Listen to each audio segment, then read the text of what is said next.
नाज़रीन, अवामी न्यूज़ में खबरन जो सिलसिलो जारी है। इन वक्त असीं तव्हांखे न्यू सईदाबाद में खबर ॾींदा हलूं त न्यू सईदाबाद लॻ ज़ेर पीर वासी रिंद बिरादरी जे हारी तबके सां तालुक़ रखंदड़ औरत मर्दनि ऐं ॿारनि सां गॾु न्यू सईदाबाद पहुची खान बहादुर रिंद, शहज़ाद रिंद ऐं ॼाम रिंद जी अॻुवाणी में न्यू सईदाबाद पहुची थाणे जे साम्हूं रोड बंदि करे छॾियो ऐं हालनि जे शाइन ख़िलाफ़ नारेबाज़ी कई। उते मीडिया सां ॻाल्हाईंदे रिंद बिरादरी जे मथां हमरान जो मौक़िफ़ हो त हालनि जे शाइन बाबू शाह फ़हीम, शाह कासिम शाह ऐं नवाब ख़ासकेली जी बनी ज़ेर पीर में आहे, जिथे असां हारीपो कंदा आहियूं, मगर गुज़िरियल 50 सालनि खां असांखे इहा हारीपो बि सही नमूने न ॾेई रहिया आहिनि। हाणे ज़ोरी फसल खणी विया आहिनि ऐं असांजा लंग बि बंदि करे छॾिया आहिनि। हिननि जी नाजाइज़ी ख़िलाफ़ असांजी FIR दाख़िल नथी कई वञे। असां हिननि ख़िलाफ़ एहतजाज करे रहिया आहियूं। हिन दौरान SHO फतेह शाहानी पहुची हिननि खे केस दाख़िल कराइण जी यकीन दहानी कराइण बाद एहतजाज ख़त्म करायो।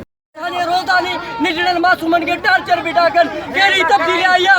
ये तब्दीलियां लेकर रोजानी मासूम को सुनबा ये तब्दीलियां